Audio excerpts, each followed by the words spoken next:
The True Crime Society podcast contains adult themes and violence and is not intended for all audiences. Listener discretion is advised. If you'd like to skip the intro, please refer to the timestamp listed in the episode description. Thank you.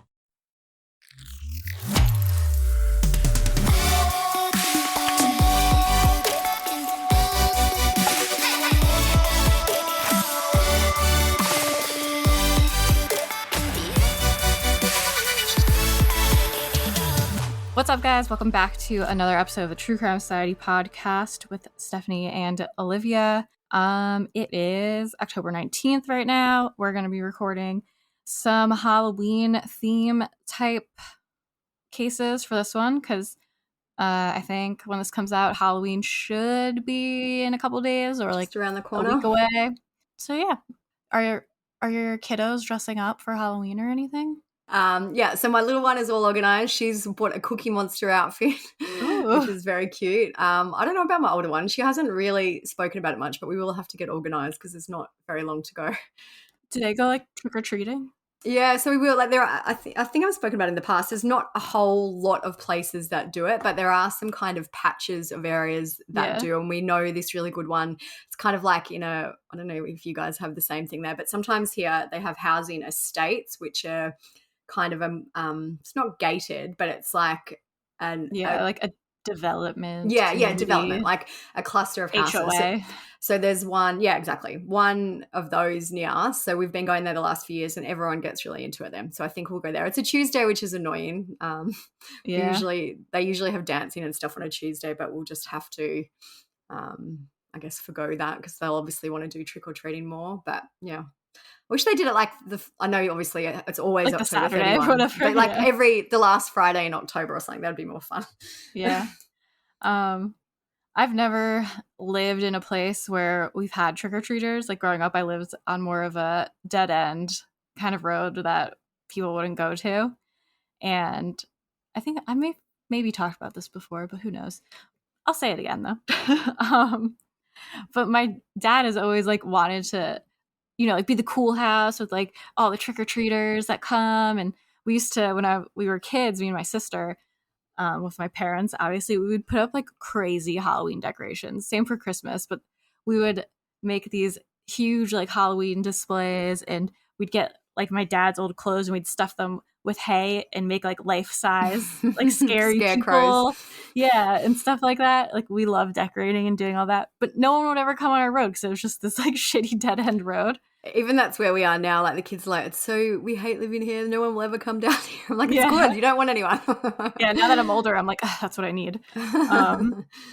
But so my aunt actually moved to, like, growing up, this, like you were saying, it's not like a HOA. It's more like a bunch of town homes place.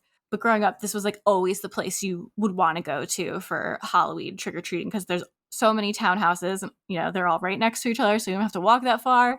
And it was just like a big thing to the point where at some point like too many people were going there that they had to have police like block it off, and you had to like prove you either lived there or were like invited by someone that lived there, so you couldn't just show up.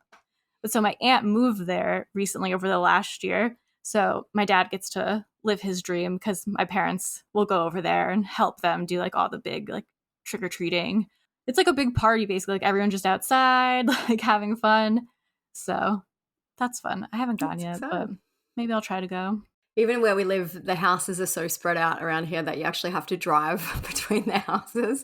And in our local Facebook group, people will be like, hey, I've left some candy in a bucket outside this house. I'm like, cool. Yeah. So where we live is not very, you don't get a lot of lollies for your energy expenditure. Yeah. That was always, I love trick-or-treating, but also we were always like, we're tired.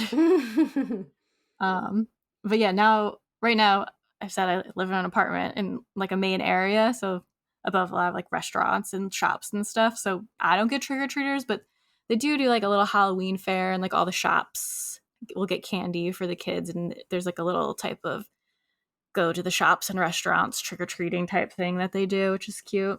But maybe one day when I don't live here anymore, I'll be able to have the full experience as an adult. I should have sent you this. On Instagram, I saw this amazing house in New York City. You might have even seen it. And basically, they've decorated the whole front of it with fake red roses and Oh, put really? bats. And like it was the most elaborate Halloween decoration I've ever seen. I'll see if I can find it again and show you. I'll have to find old pictures of our house for Halloween and Christmas because I've always wanted to show Mike too, but I don't know. I'll have to dig them up somewhere because it was so fun. One more Halloween highlight in my life that I have is when I was little. I honestly don't know how little. Like I was maybe like 8. Was always like a ragamuffin parade where everyone would dress up, all the kids, and there'd be a little parade, and then there would be prizes for best costumes. So my mom made our costumes, and my sister was a duck, so it was like gluing all these feathers onto like a yellow sweatshirt. And it was pretty cute. And I was a peacock, so it was like the same type of situation. And then we got a bunch of really tall peacock feathers and like connected them to this backpack type thing. And I won best costume and I won a bicycle. Oh, It was like wow. the highlight of my childhood life.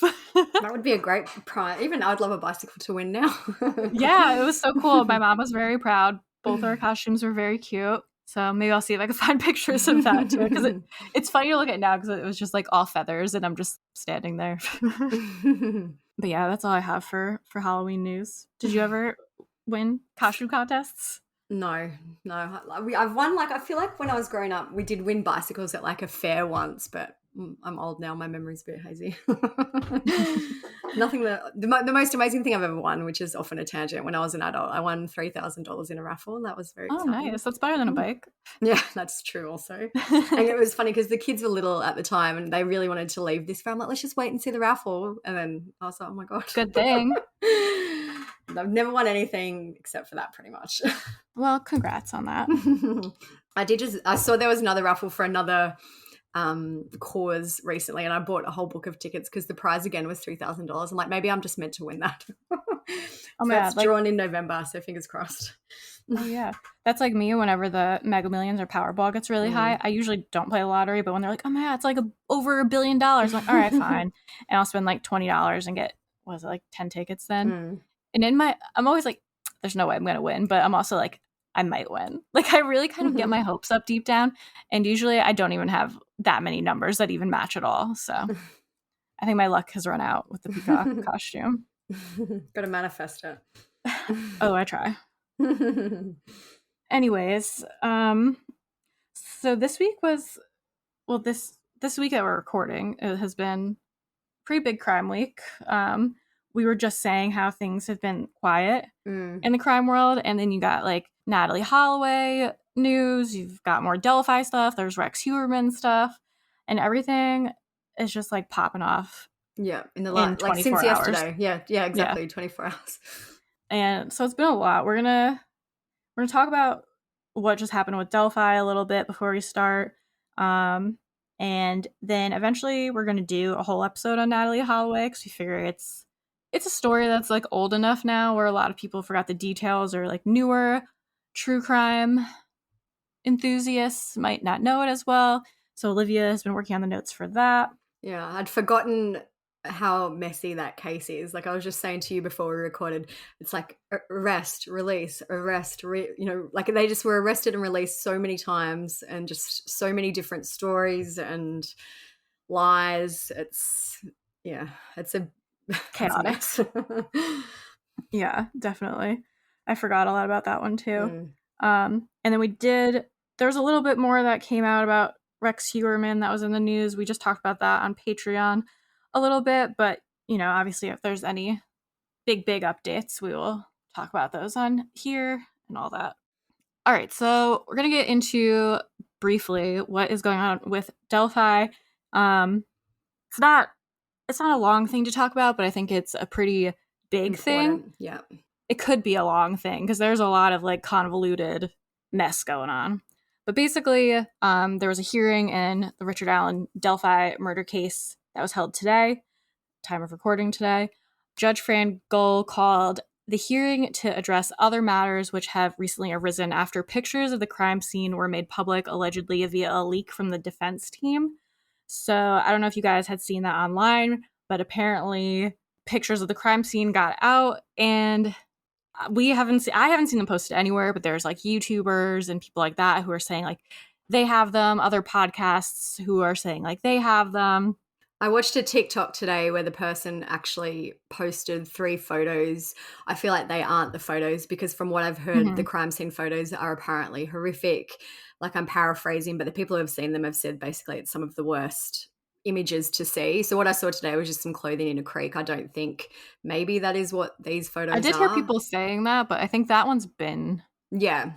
So basically, these photos were sent to a podcast who have said they won't share them. So it's just a bit up in the air if anyone else has them, and if anyone else has seen them. But there has absolutely been a leak, apparently, of these photos outside of the defense team. And just like on a side note, there's the podcast and like YouTube accounts that it's so weird to me how they're like acting like they're taking this moral high ground and like making statements like we have the photos, but we're going to delete them and we ask anyone else who has them to delete them and do the same. And the tone of the statements they're making is very like I'm better than you and I'm also a martyr and an amazing person. It's like maybe just like don't say anything, like don't talk about it. Just Yeah. if you really wanted this to be squashed, stop talking Because about it. and if people are curious, this is just going to keep going on and on. But yeah, a lot of virtue signaling. They just want people to know that they saw the pictures, Yeah. basically. Anyways, shots fired. No, just kidding. Please, please don't like come after me or anything. It was just annoying. So anyways, the hearing was going to be about that, about how these pictures got out. Obviously, that is really not good. So the hearing was today, and it was also the first time where cameras were allowed to be in and all that. There was a short delay starting, and finally Judge Gull came out and announced that the hearing wouldn't be taking place actually because the defense attorneys, Andrew Baldwin and Bradley Rozzi, had quit. So they were the court-appointed attorneys set to represent Richard in his murder trial, but withdrew their counsel today in a, quote, unexpected turn of events. What we believe has happened is that a member who used to work with the defense team, we think there are some kind of reports that say maybe he didn't work there, but anyway, someone who's associated with the defense team saw the photos, he sent them to another man, and that man then sent them to these podcasts and wherever else he sent them. The middleman, I don't really think we should say his name, it's out there online, but the man, the kind of the second person in the chain of the leak, has actually taken his own life, which is incredibly sad. Obviously, we don't know if this is why, but the timing seems to line up.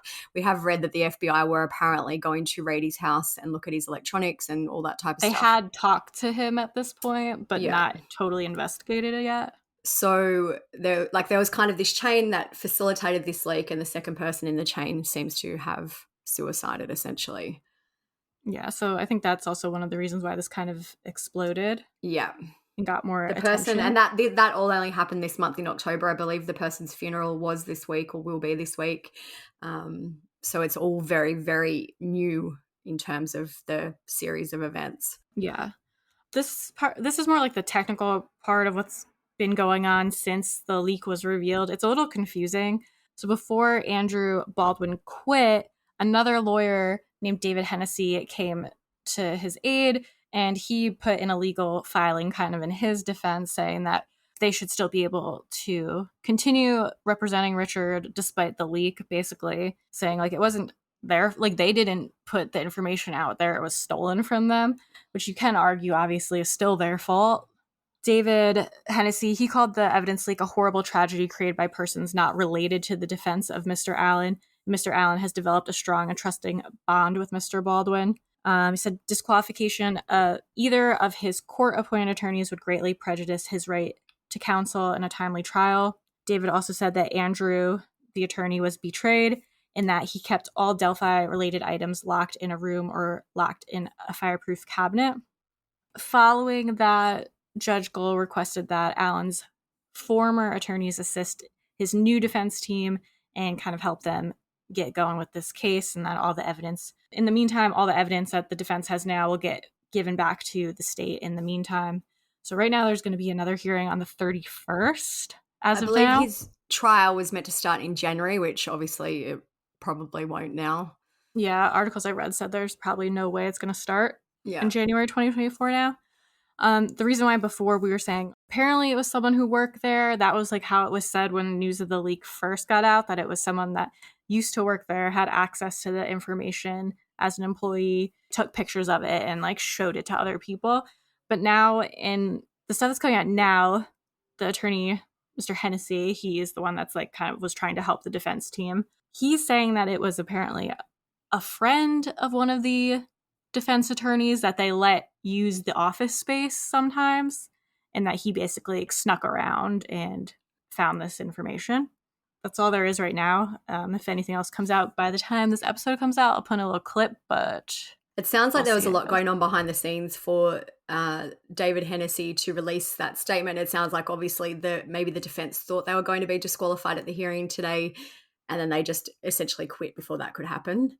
Yeah, I get what Hennessy's saying, because like I worked at a law firm at one point, and I saw a lot of not like crime scene photos, but more like accident photos, and I guess sometimes crime scene photos, like shooting videos and stuff like that.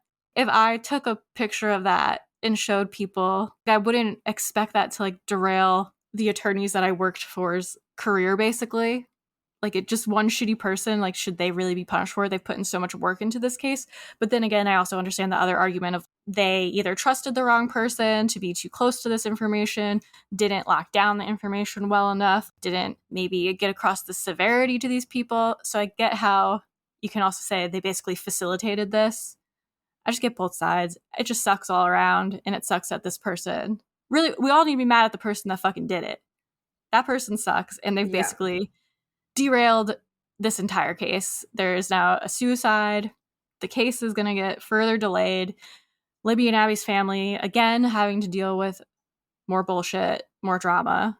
It's just never ending. And this case it just feels like such a mess, and it's very sad. Yeah, I just am so worried that it will never get to trial, or that, I don't know. I just feel like I can't even see how they can get out of this mess at this point. Yeah, I don't know. Hoping for the best, but it's just disappointing for everyone, I'm sure. Yeah, and I can't even imagine for the families, just a glimmer of hope when he got arrested that maybe this would all come to an end soon, but yeah, it doesn't seem that way. Yeah. So we will keep everyone posted on that if anything else happens. We'll get into our first of the Halloween cases. So the first one we're going to talk about is the abduction and murder of Chelsea Bruck. Actually, we've been separated before at the party, but we always found each other again. And 1 year later, hundreds of tips, dozens of interviews, and still no arrests in the murder of Chelsea Bruck. Now one of her good friends is coming forward, talking to Action News about the last moment she saw Chelsea and what she thinks may have happened to her good friend. Our Kimberly Craig is in Monroe tonight with the story. every day I think about her. Every day. Becky Aguilar-Brinson is talking about her friend Chelsea Bruck, who went missing a year ago from a huge Halloween party in Newport.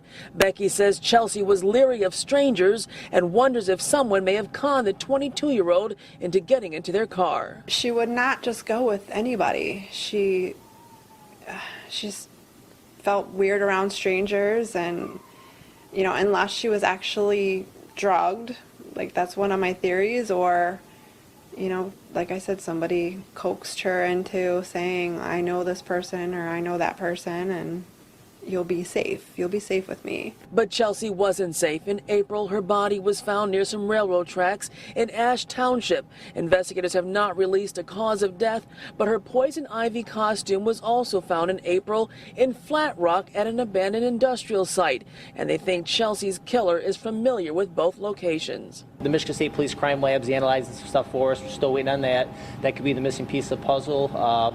Like I said, it could be somebody that was at the party that saw something so minor, in their opinion, could be very big, and that may be what we're missing also. Becky remembers the last time she saw Chelsea. The friend Chelsea came to the party with was leaving, and they texted Becky to come get Chelsea's belongings. So I told her, I said, stay right here. I'll be right back. I'm going to go grab your phone. By the time I got back to where she was not there anymore. I was trying to find her. There was just so many people. There were people coming from under the tent to the bonfire. That's exactly when they lit the bonfire. And so I was going this way and 300 people were coming this way, and it was just impossible. It was impossible. And like I said, my ride had to go, so I had to go, or else I was going to be stuck there. So Chelsea was 22 years old when she went missing on October 26, 2014 from a Halloween party where she had dressed as Poison Ivy. Chelsea was from Frenchtown Township in Michigan. And there's pictures of her in this little costume.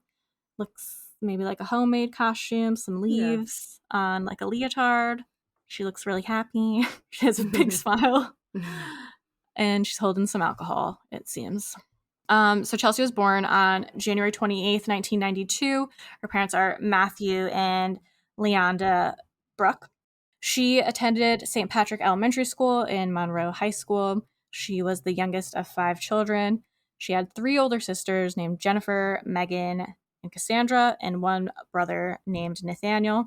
Chelsea had plans to get a culinary degree at the Monroe Community College, and she'd been employed by Olga's Kitchen at the Mall of Monroe for 4 years.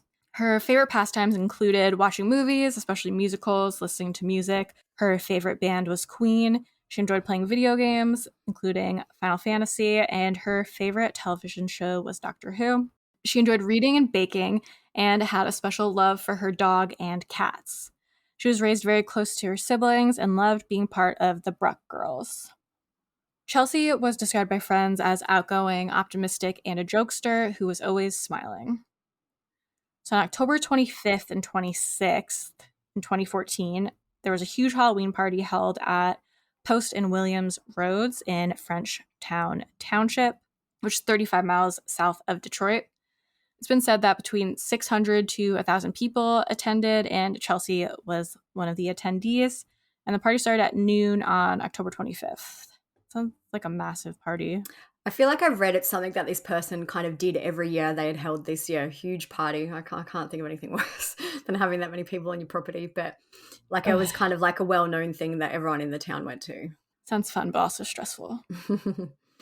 So the party was held at the home of a man named Michael Williams. Michael would later say that he didn't know Chelsea and hadn't seen her, which is understandable if it's a party that big. Normally, if you have a house party, you'd be like, how did he not know her? How did he not see her? But even the minimum of 600 people is a lot. Yeah, that's wild. I'm assuming it was like a massive property, but yeah.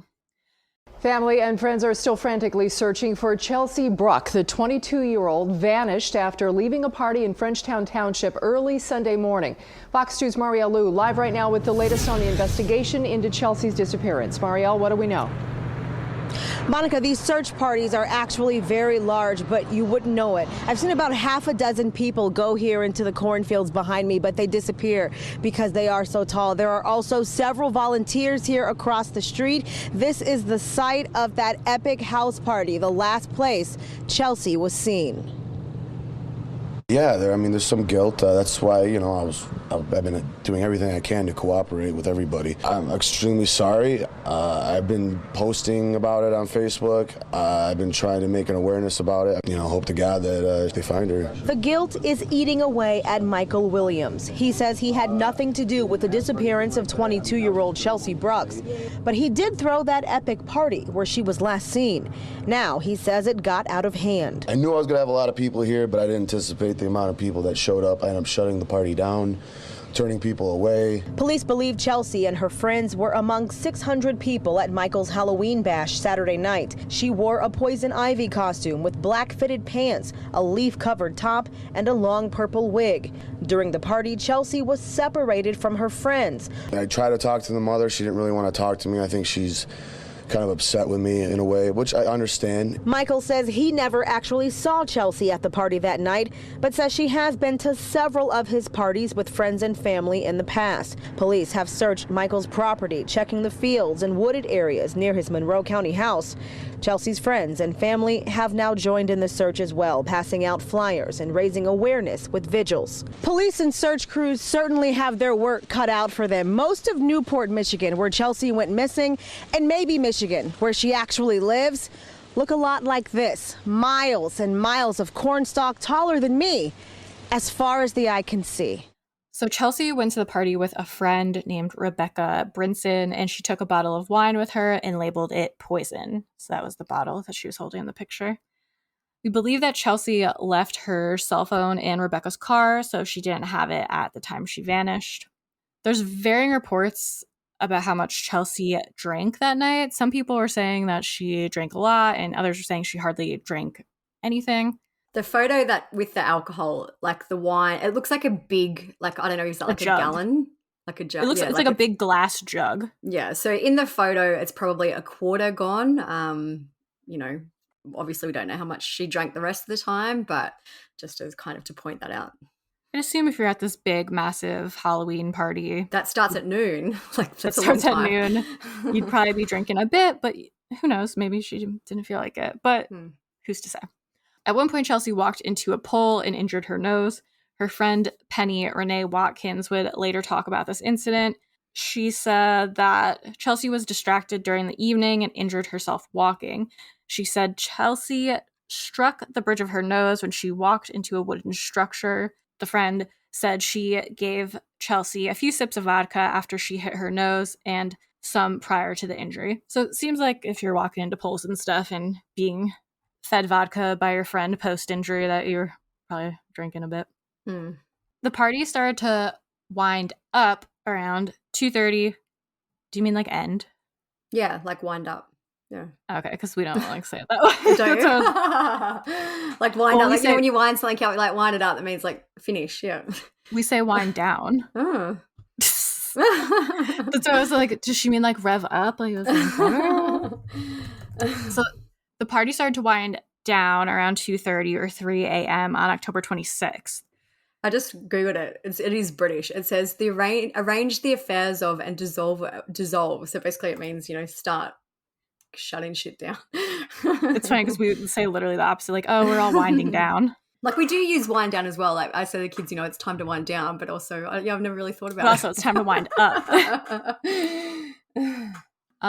Several of Chelsea's friends asked if she wanted a lift home, but she turned them all down, and she was last seen around 3 a.m. leaving with a man who was unidentified at the time. So when Chelsea didn't return home, her parents reported her missing and started searching for her. They distributed more than 1 million flyers. People wore hashtag Find Chelsea Bruck bracelets, probably kind of like the Live Strong bracelet type things. The rubber bracelets. Yeah. A $17,000 reward was posted for any details about her whereabouts. It was later increased to a reward of $30,000 after donations poured in from the community. Her parents made a public appeal for Chelsea to be reunited safely to them. Chelsea's favorite color was purple, so a purple ribbon campaign began in the community. For more than 5 months after Chelsea disappeared, everyone wore purple ribbons to work, school, and beyond to remind those around them that she had still not been found. By this time, everyone in the community knew that it was unlikely Chelsea would still be found alive. The big break in the case came in April 2015. April 5th, Chelsea's poison ivy costume was recovered at an abandoned industrial site on Peters Road, south of Van Horn Road in Flat Rock. On April 24th, 2015, the naked remains of a woman were found in the same area at a construction site. The scene was 10 miles away from where Chelsea was last seen. Chelsea was identified using her dental records, and she'd suffered multiple facial fractures and chipped teeth. And sadly, the news that the body is that of Chelsea Bruck is the last thing that this small community wanted to hear. I think it's unbelievably tragic. I'm glad they found her. Maybe they can resolve this and find the criminal that did it. But there's too much of this stuff going on these days, and when you have to ask yourself a question: why is these things happening? I played volleyball with her in middle school, actually. So it had been a while since I've seen her, but being such a small town, everyone knows her and everyone kind of came together because it affects everyone. I think what we're really kind of gearing towards now is just. Again, love and support from the community, from the family, from the friends of this town to the family, and now justice. Beyond terrible, it really is. I mean, I don't. You see it and it makes you cry. It's really tragic. And now the search for Chelsea Bruck's killer begins, and people here in Mabee said they will do whatever it takes to help police find that person and put them behind bars. This part seems random to be included, but it'll come back around later. Yeah. The medical examiner said that she was 99.9% sure that Chelsea did not die from being choked. She pointed out that intense pressure has to be applied for at least 4 minutes straight to strangle someone to death. Chelsea's cause of death was ruled as blunt force trauma. Her body had been found under a log that had probably fallen on it and had been there for months, which made the autopsy harder to conduct. As we mentioned earlier, Chelsea did hurt her nose on the night that she vanished at the party, but the medical examiner said that her facial fractures couldn't be attributed to an incident like that. Obviously, blunt force trauma would seem more like a severe wound versus bumping your nose and hurting it. Male DNA was found on the leggings of Chelsea's costume, and at the time, in 2015, no match to the DNA was identified. But on July 21st, 2016, the DNA found at Chelsea's crime scene came up with a CODIS match. The DNA belonged to a man named Daniel Clay. 12 officers conducted surveillance on Daniel's home after they made the match. When they knocked on his door, Daniel ran out the back. So, immediate red flag. Well, I mean, I guess DNA is enough of a red flag, but definitely looks suspicious when you immediately run away. Daniel was arrested and charged with second-degree murder. He would later be charged with 1 count of concealment of a body. Daniel's murder charge would eventually be changed to open murder. So he told the judge, "I don't want a bond." And the judge was like, okay, and granted the request. Makes it easier for him. Daniel had a long rap sheet of crimes like burglary, drug possession, and unlawful entry.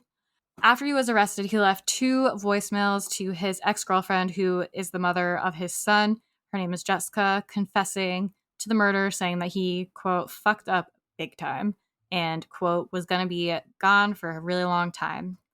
He also left his current girlfriend, then girlfriend anyways, Kelly Richter, a voicemail confessing he had killed Chelsea. He's not the sharpest tool, it seems. Unless he was just like, I'm ready to go to jail. Yeah. I'm sorry.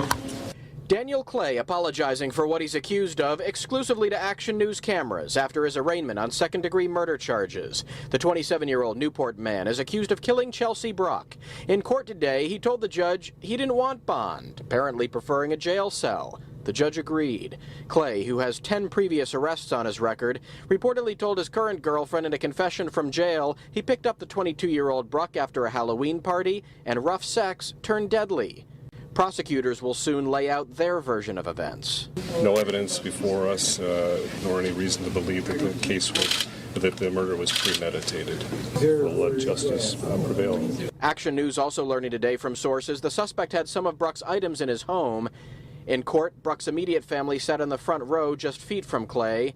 Others in the back could be heard seething with frustration and anger, once face-to-face with the suspect. They later left without comment. Daniel confessed to the police that he had killed Chelsea, but he maintained, but then all this, it's like, yeah, I did it, but he maintained that it was an accident. He told police that he'd seen her walking along the road after she left the party and he offered her a ride. Monroe County Sheriff Detective Brian Sroka said he pulled up next to her, asked if she wanted a ride. She said she did. She got in the vehicle. He stated that they drove down the road a little bit and they proceeded to have sexual relations there. But then I feel like that can't be true at all because unless she knew him before. Yeah. Because all of her friends were like, do you want to ride? Do you want to ride? And she was like, no. And she was last seen with a guy. So was he at the party and she was leaving with him on purpose? I don't know. It's all a bit, what's the word? Vague, that bit of it. Yeah. Daniel told detectives he and Chelsea started having consensual sex and that she asked him to choke her. He did with his hands for about 20 to 30 seconds. She stopped breathing and he tried CPR, he claimed, but he couldn't revive her. He told detectives he freaked out. Detective Sroka said he didn't call the police, so he began to drive around for 30 to 45 minutes. So Daniel said he drove to some train tracks about 10 miles from the party's location, then carried the body from the vehicle into a wooded area until he became tired and hid her body under some tree branches. Then he moved the body further into the woods before leaving her body hidden under more tree branches. During his interview with police, Daniel said, "Can I get a cigarette, please? This is about to make me have a panic attack. I'm literally feeling myself sweating and about to start crying and passing out." Police said to Daniel, "You're smirking right now." And he said, He said, "I did stupid shit. I'm not smirking right now." This is a clip of Daniel Clay being interrogated by investigators after he was arrested. Daniel, D-A-N-I-E-L. Yep. Clay, C-L-A-Y. Mm-hmm. You have the right to remain silent, you understand? Yes? Mm-hmm. Okay. Anything you say can and will be used against you in a court of law. Do you understand? Yeah. You have the right to talk to a lawyer and have him present with you while you are being questioned. Do you understand? Yeah. I think the thing is, Daniel, all right, is you're telling me there's a possibility. You had sex with a girl in the backseat of that car? Yeah. It was backseat, right? Yeah. You had sex with a female that had dark hair in the back of your car. Yeah. All right? You're telling me you left alone. Mm-hmm. There's a possibility, all right, a likelihood, and I say likelihood, which I'm 99.9% sure that it was Chelsea that you had sex with. Like, I don't remember who I had sex with that night. I know I was up and I had sex with someone. I've always wondered if it could have been her or not. And then you guys called me and it freaked me out. Well, I didn't want to say I had sex with somebody and then find out it's her and then, she disappeared. And I know I left alone. I know I didn't do anything. I don't even know where the her costume was found at. I don't know where that spot is. I do know the other spot, like the area. I don't know where she was found along there. Steve, but the thing is you remember, I mean, it's coming back. It was skin, all right, from force, from tear. Your DNA cells were on where her crotch was torn and where her top was torn. From grabbing her or something. Okay, so that's where your DNA was. I'm past that. Okay. All right. I know that you tore that. I didn't tear it. We're past Pulled that. it off or whatever. Yeah. Okay. So, but it was torn. You had to tear it. I didn't tear it. But I'm not getting. That would have been somebody after me or something. Okay. So there was, and this is the thing. All right. There had to be somebody after me. Listen to me, Daniel. We're past all that. Okay. All right. I have your DNA where her stuff was tore. Nobody else's. Nobody. No one. Okay. This is where we're at. Okay? This is where it's time. Something happened when you left with her. Listen, when you left, Did not leave there. either something happened where it was intentional, unintentional, accidental. Okay? So listen to me.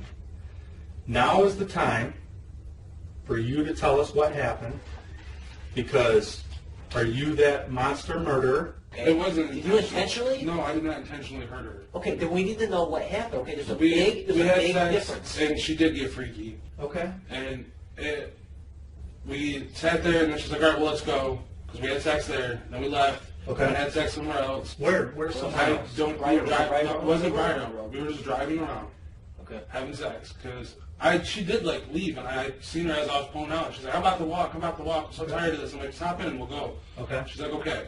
Okay. And had sex. It got rough. Like she Rough likes it isn't- right. I know. Got choked and stuff. Yeah. And then she got it, and I freaked out. I was wasted. Okay, so hold on, let's stop. Now, this, you feel like a lot of shit just went off your chest, don't you? Yeah, because it's something that It's something that eats you up. All Pretty right? much. I don't know. I'm telling you, I don't remember. Without an explanation, you realize you're going to look like an animal. A I monster. know. You know that. I was blacked You're out. looking I for don't. an ex- What you're looking am for I an supposed to explanation say? better Like, than that. You remember details. I remember before and after. details. You remember, Daniel. I remember You parts. You just don't want to say. I remember parts. So Sir. that part we need you to remember. I don't know. Like, I remember going like this and hitting on it and trying to wake her up after I couldn't give her CPR. I could get the ones here. The jaw thing, I literally have no idea how I did that unless, like, when I was getting out of the car, I hit her head in the door or something, maybe. And it would have had to have been a smash. I mean, not on purpose. I could see that. That I could understand if I did it not on purpose. I was upset and I was losing my mind. But I never did it on purpose. On August 28th, 2016, Daniel underwent a psychiatric evaluation and was found competent to stand trial. In October 2016, 1 year after Chelsea was murdered, investigators gave an update on her case. They said 1,000 tips had been gathered from the public, 800 interviews were conducted, 34 search warrants signed, 14 subpoenas served, and the assistance of 50 law enforcement agencies. On November 6, 2016, a court hearing was held regarding the sexual assault of a woman by Daniel Clay. In June 2016, a month before he was arrested for Chelsea's murder. So the woman said on the stand, "He grabbed me by the hair and dragged me off the couch. I didn't know what to do. I'm screaming, 'No, stop.' He raped me."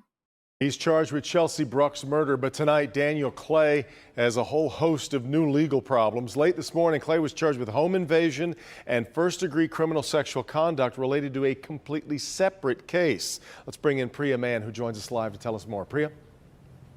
Exactly 2 weeks ago, Daniel Clay was charged with second-degree murder. He's accused of killing 22-year-old Chelsea Bruck back in 2014.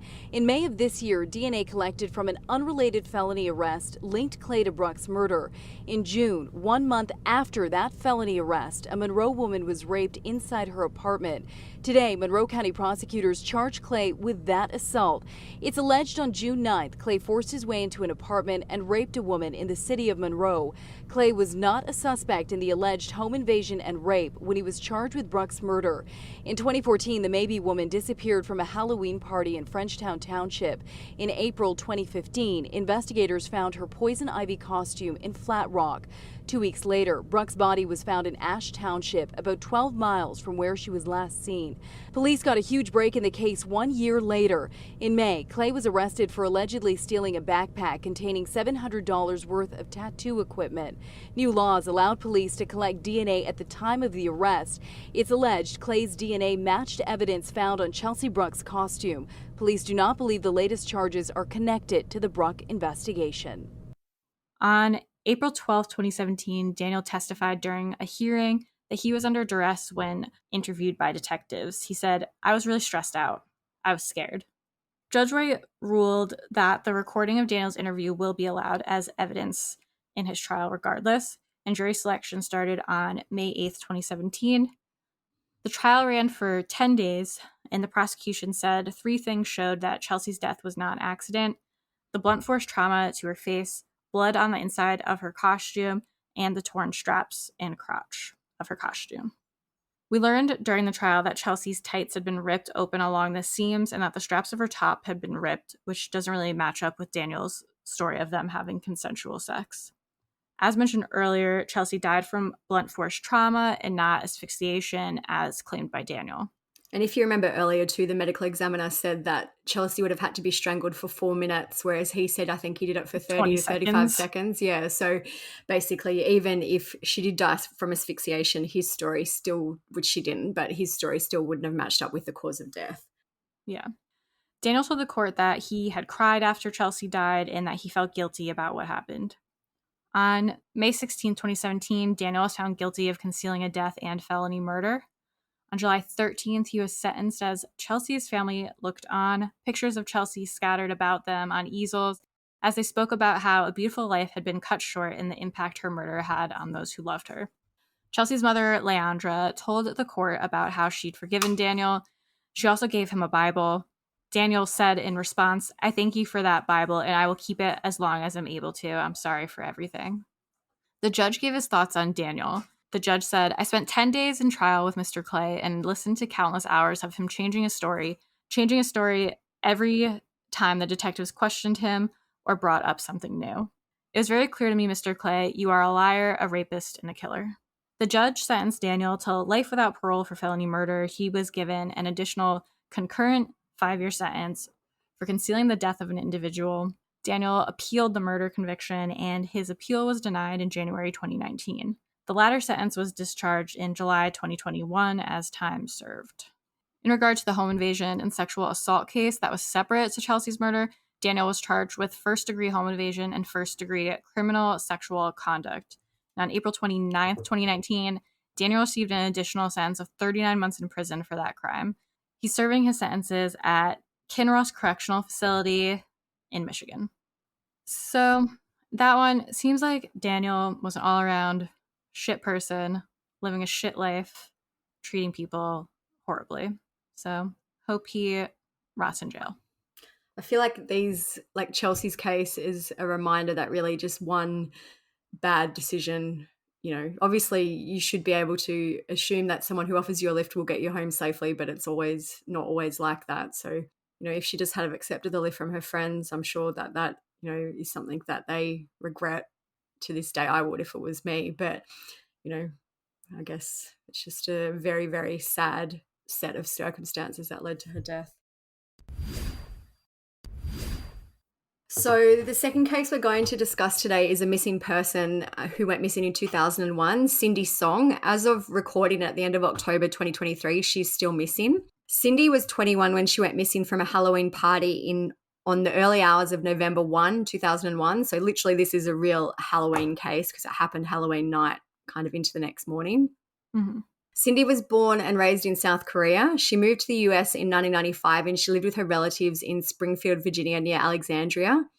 She graduated high school, enrolled in Pennsylvania State University, where she majored in integrative arts, and she was scheduled to graduate in the spring of 2002. Cindy was described by her friends as having an independent streak, and they also said, though, she liked to be spontaneous. They said she was hardworking and responsible and that she'd been working 2 jobs in between her studies. So on Halloween night in 2001, Cindy dressed up in a rabbit costume, which consisted of a pink sleeveless shirt with a rabbit design on the front, rabbit ears, a white tennis skirt with a cotton bunny tail attached to the back.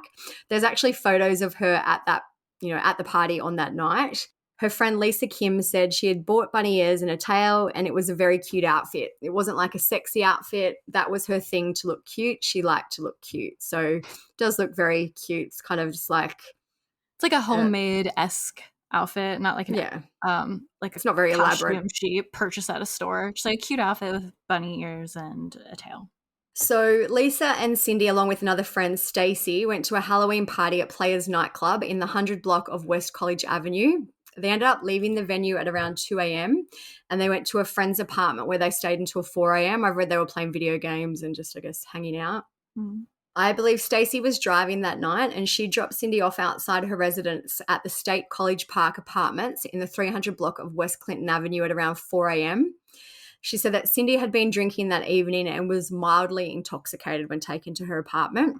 So Stacy waved goodbye to Cindy, but she didn't kind of wait to make sure that Cindy got inside, and Cindy was never seen again after this. After nobody could get in touch with Cindy, her friends reported her missing on November 4. When police went into her apartment, they didn't find any sign of a struggle. The door had been locked from the outside, indicating that Cindy had locked it after she left. Her friend Stacy said, "We found her eyelashes on the counter because she was wearing fake eyelashes. So we know that she must have at least come in and taken those off.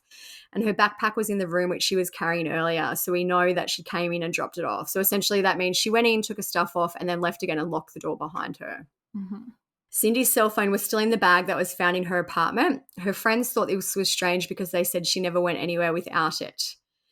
The detective who worked Cindy's case was Detective Brian Sprinkle. He said that her bunny costume was nowhere to be found. He said, "We know that whenever she left the apartment, she was wearing the clothes that she had on that night. We also know that she had a purse or pocketbook or whatever she took that had her driver's license and credit cards because we couldn't locate those in the apartment." He said, "We have no body, we have no crime scene, and we have no actual crime. So it's been very frustrating without any of those pieces of the puzzle. And because of that, it seems like she just vanished into thin air." Detective Sprinkle also checked Cindy's phone records and found that after she was dropped off at 4 a.m., there were no incoming or outgoing calls. And he said he also checked her bank and kind of electronic records. He said there was no activity on her credit cards and there was no emails or any activity on her email accounts that gave us any clue as to her disappearance. Cindy's family traveled to the US from South Korea to assist in the search for her. After they arrived, they did clean her apartment after the police's initial search. And this was a mistake as it's believed that any further evidence may have been destroyed during the cleaning process. Police started looking into possible reasons for Cindy's disappearance. One angle was that they looked at first was suicide. Cindy had broken up with a boyfriend a few weeks before she vanished, but her friends say that she was getting over the breakup and wasn't depressed. They also found tickets for an upcoming concert in her apartment, as well as a receipt for a new computer that was due to be delivered. Obviously, those probably aren't reasons to not take your life, but I feel like that is the reasoning for saying, she had things to look forward to. She had plans. She wasn't possibly in that mind space. Yeah. Police have also looked into whether her disappearance could be drug-related. Cindy did keep a journal in which she spoke about experimenting with drugs, but there was no evidence that she used drugs on that Halloween night, and police eventually kind of discarded this theory. So a few days after she vanished, a woman reported seeing someone who resembled Cindy in Philadelphia's Chinatown neighborhood. This is around 200 miles from her apartment. The witness claimed that she saw a woman who matched Cindy's description inside a vehicle with an unidentified male. The witness said the woman called for help, but the man interrupted her and told the witness to leave. Investigators, though, have said the witness's story changed several times and they've been unable to verify what she said. They have never really been able to identify the man, who was described as having olive or light brown complexion with medium length hair. Also, 200 miles away is far. Yeah. And like, if someone's kidnapping a woman, are they really going to let her be out in public? I don't know. I just feel like it's probably unrelated. Mm-hmm. In 2003, bank robber and serial killer Hugo Selensky was brought in as a suspect for Cindy's case. This info about that aspect of the case is from True Crime Edition, which I've linked on the blog. It says that an informant told police that Selensky had abducted a woman along with his accomplice, who was called Michael Kurkowski, and he kept her in a walk-in freezer until she died. Hugo Selensky apparently admitted to abducting Cindy, but told the investigators that Michael Kurkowski was the one who killed her and kept the bunny ears as a souvenir. Selensky told police that he and Michael mistook Cindy for a sex worker and they kidnapped her, and that they buried her body in Luzerne County in Pennsylvania. Police searched Selensky's home and found multiple bodies buried in his yard, but none of them was Cindy. Wow. One of the bodies that they found was Michael Kurkowski, who was his accomplice, and Michael's girlfriend, Tammy Fassett. So basically, the discovery of Kurkowski's body meant that investigators really couldn't go any further with their search for Cindy in relation to that lead.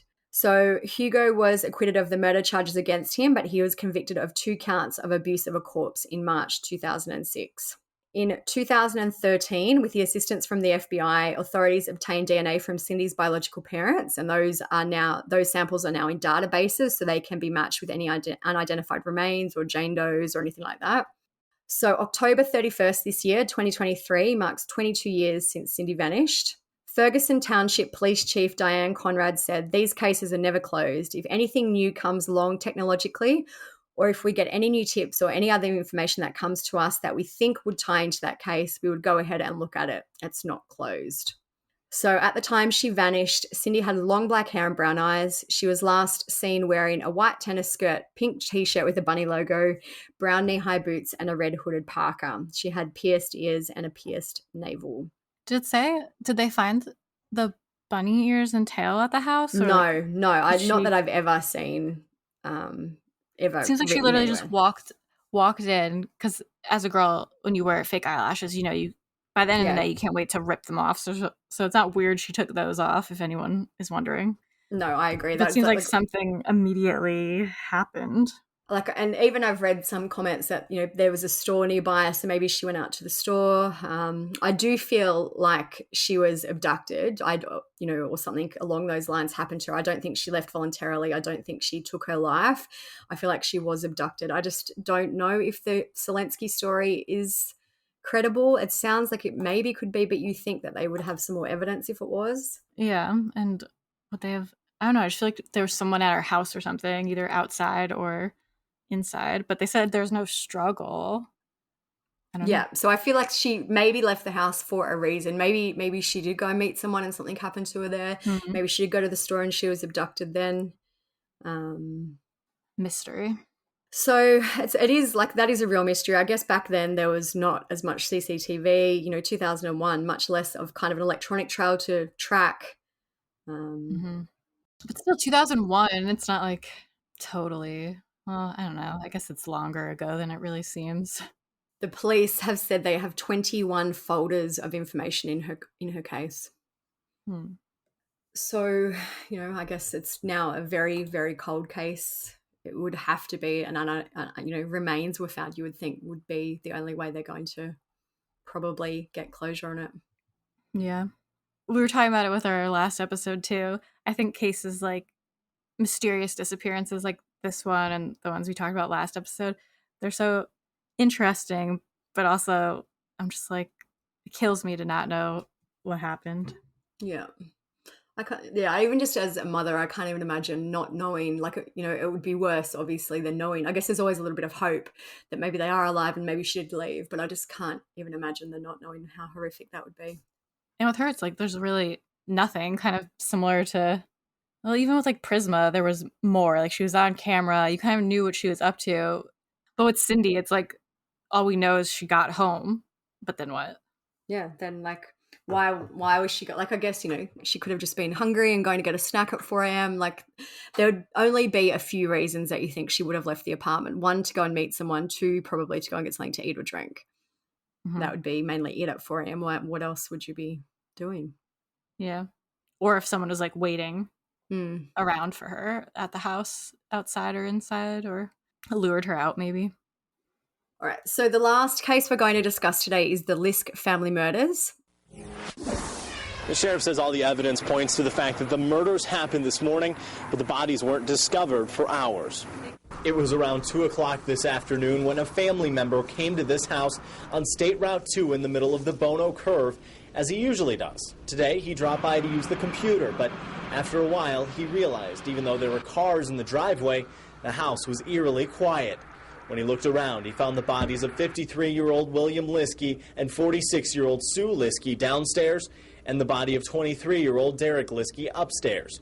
After interviewing family members, deputies sent out a bulletin across the state for their suspect, 24-year-old William Liske. He was picked up around 5:30 in Carroll County, Ohio, where the family has a cottage just a county away from the Pennsylvania border.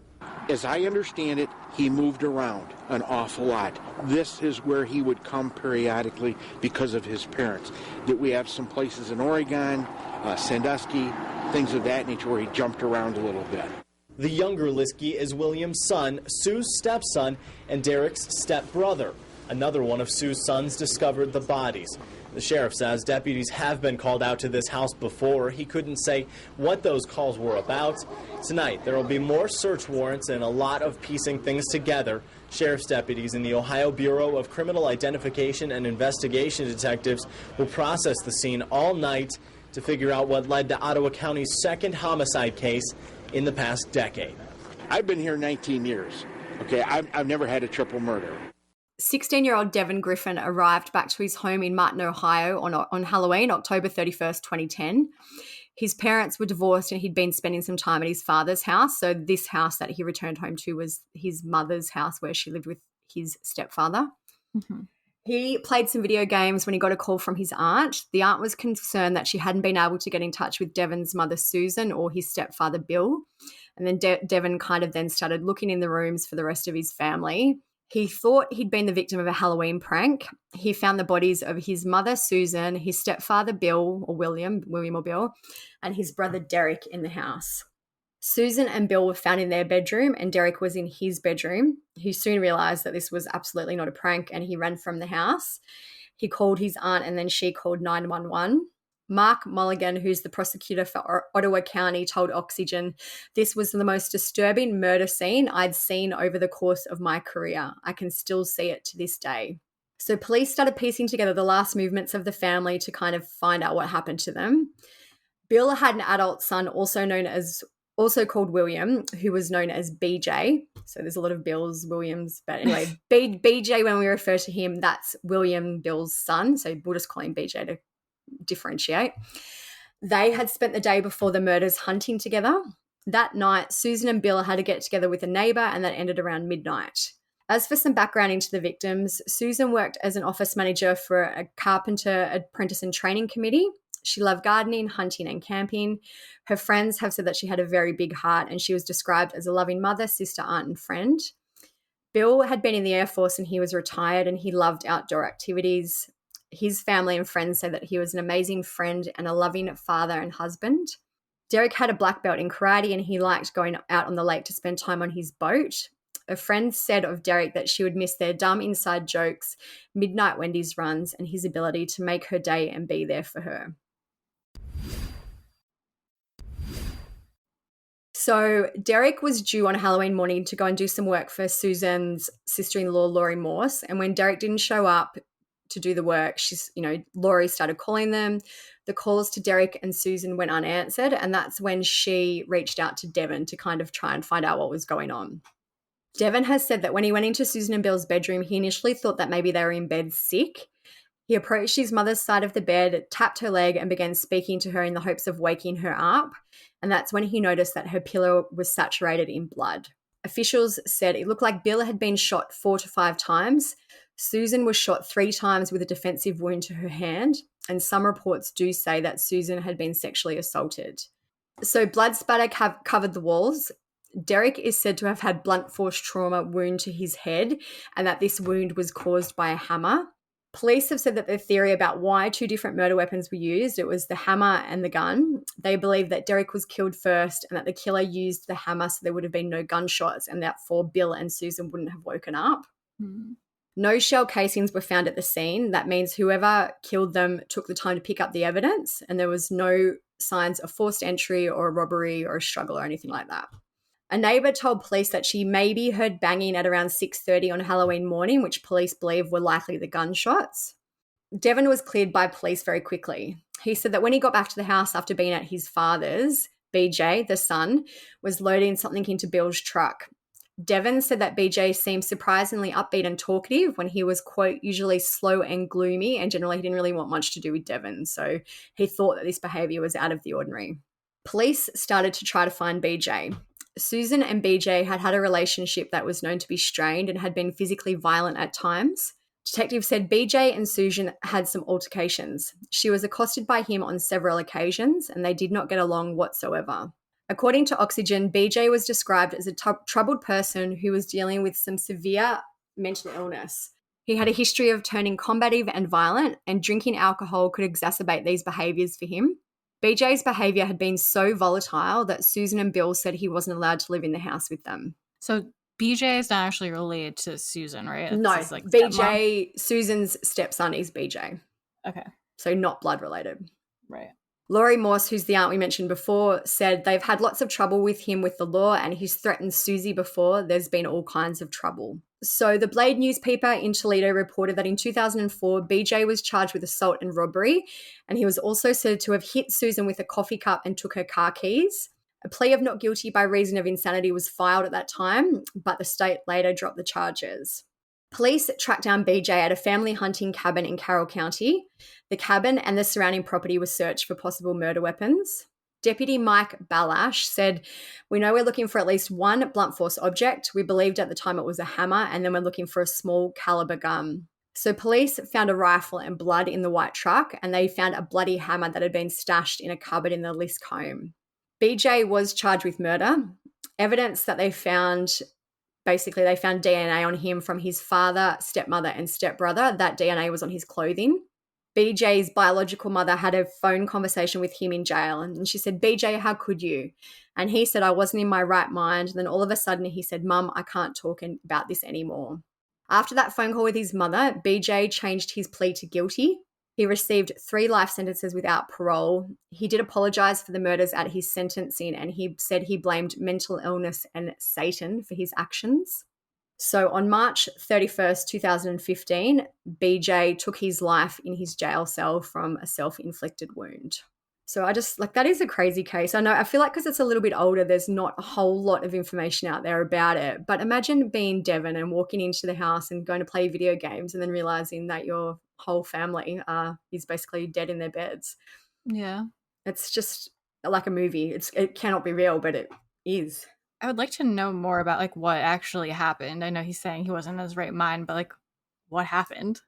And even if it did happen at 6:30 in the morning, like when the neighbor said they heard the banging, I feel like they were all sleeping. Clearly, it doesn't sound like it was an argument, that got out of hand. Yeah, you would think at 6:30 in the morning they would all be sleeping. It sounds like he killed the brother, and then he killed probably his father first, and then Susan woke up, and that's why she had the defensive wound.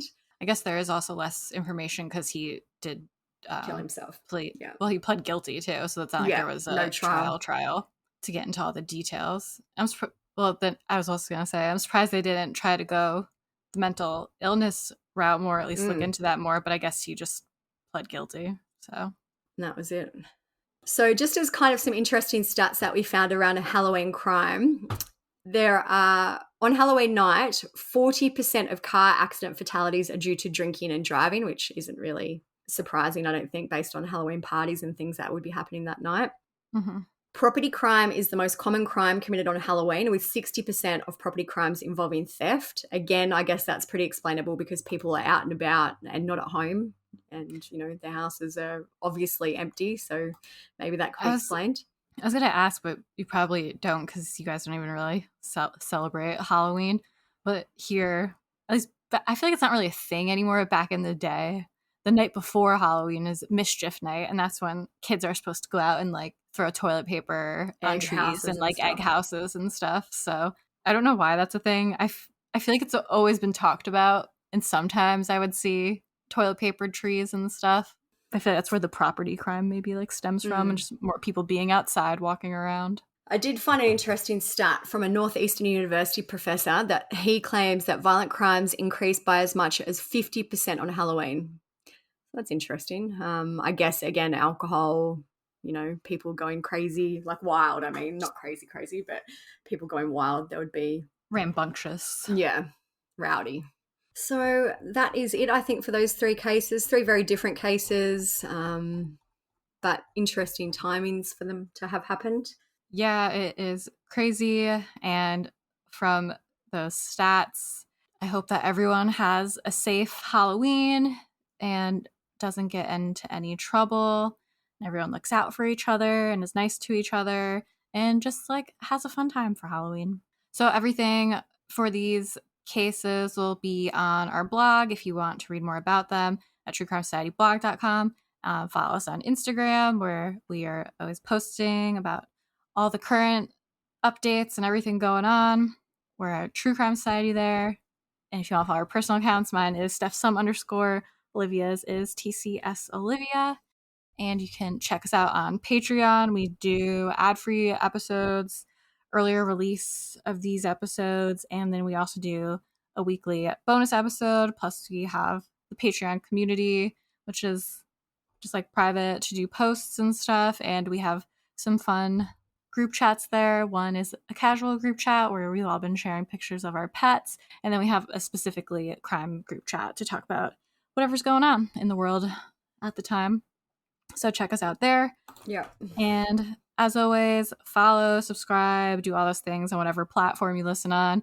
Leave us a nice review if you're enjoying the podcast, and share with your friends or anyone who you think might like the podcast.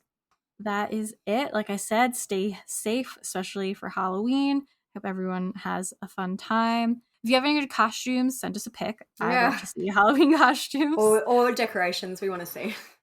Yeah, I am not doing anything or being anything. I am lazy this year. So yeah, thank you guys for listening. Stay safe and peace out. See ya.